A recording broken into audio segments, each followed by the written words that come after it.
Hey, what's up, guys? Welcome back to another YouTube video here on the channel. As always, it's such a pleasure that you're here again.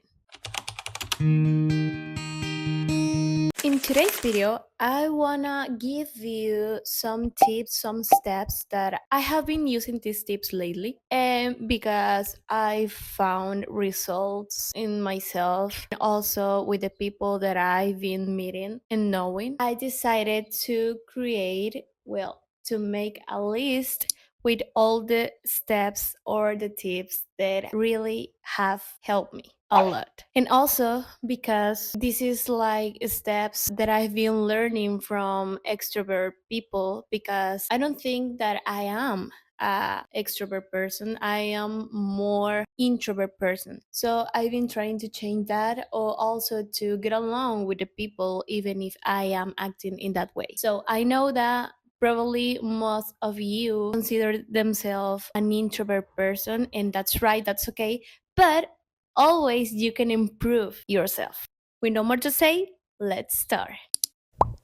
Well, the first, and it can also sound a little bit basic or probably so obvious for everybody, but believe me, if you are a person like me that mostly struggle learning and memorizing the name of the people, believe me that this is a challenge. So the first step, as you already noticed it probably, is to remember names of people. No matter the person who you are meeting at that moment, no matter the age of the person, no matter what, because once you can remember the name of the person, and then with the more steps that I'm gonna give you today, it would be the key so they can trust on you, even if you don't know them yet.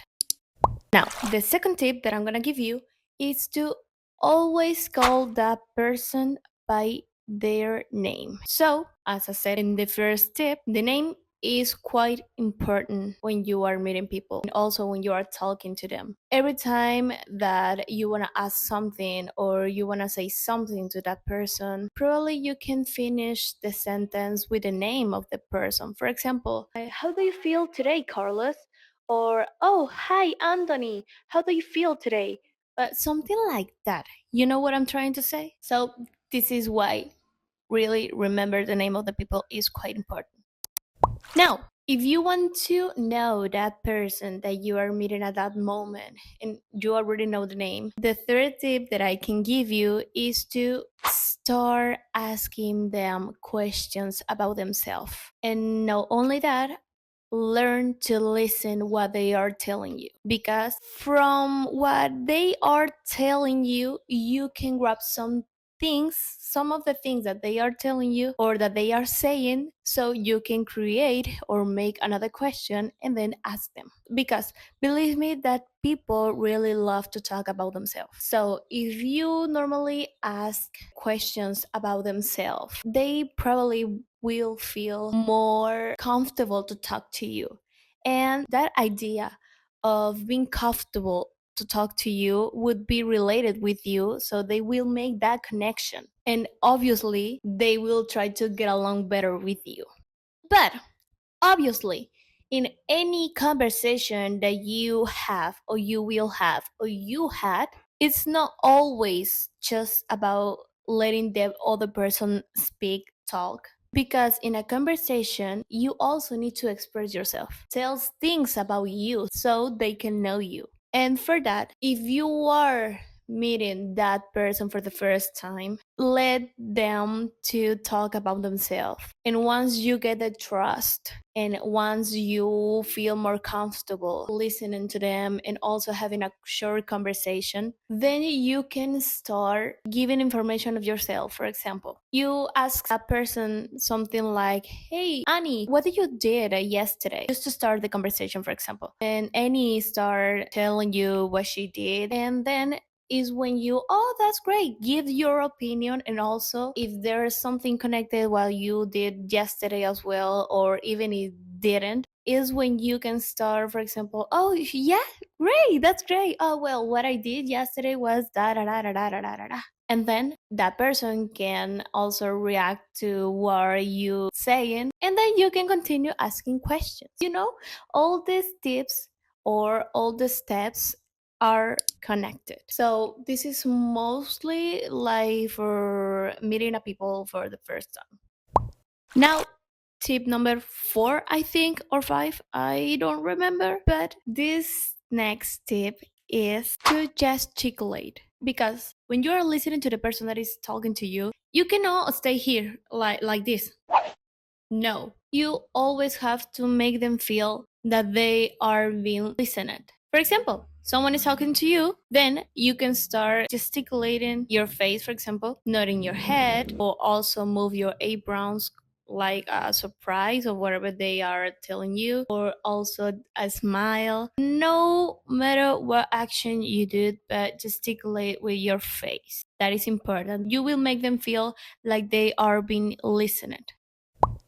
And now, the last step, but no less important than the others, is when you have more confidence in talking to people. So when you are having a conversation, you can and I don't know, the other person is telling you something, but you inside of your mind know that probably that is incorrect, or maybe that's not exactly what you think about that thing that you both are talking about. Don't try to always be right. If you really want to give your opinion about the topic that you are talking about, try to do it in a polite way. Be polite, and also without waiting to show them that you are always right or that you know everything in the world. Because if you don't be careful when you are giving your opinion, you will make them feel like they are completely wrong and that you are the only that is right. And believe me that no one's like someone that tells you that you are wrong. No one. So if you are in this situation, what you can do? Well, to express your opinion, you can use phrases like, I don't know how you say it, but from my point of view, da da da da da da. Da. However, I don't know if I'm right, but it's just an opinion. I might be wrong, or it might be wrong. But believe me that with these kind of actions, you can let a mark in the people that you meet.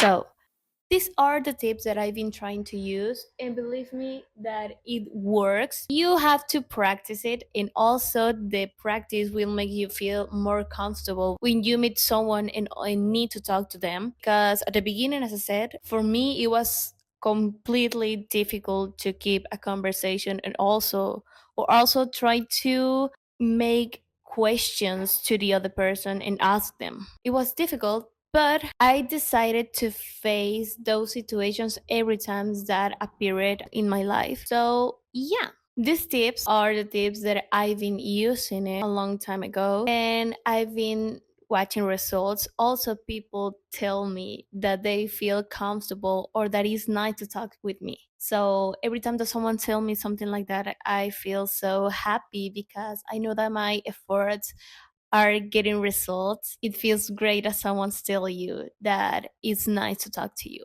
It's not it can be a little bit difficult at the beginning because, as I said, you are so used to being in your comfort zone, but get out of your comfort zone sometimes can be such a great decision. And I can say that I am an extrovert person, but I can say that I am less introvert than I used to be. So I hope you liked this video. Remember to subscribe to the channel if you like this content. Don't forget to give me a thumbs up and also to share with your friends and family so they can start changing their own life. Don't forget to follow me in my social accounts. I'm gonna be letting them here below, and comment below. What do you think about this technique? What kind of people do you consider you are? Like an extrovert or an introvert person? Give us tips if you are, for example, if you are an extrovert person, give us a tip that we introvert people can start using it to improve our skills communication and also to socialize more. With no more to say, I hope see you soon in another YouTube video. Take care. Bye bye.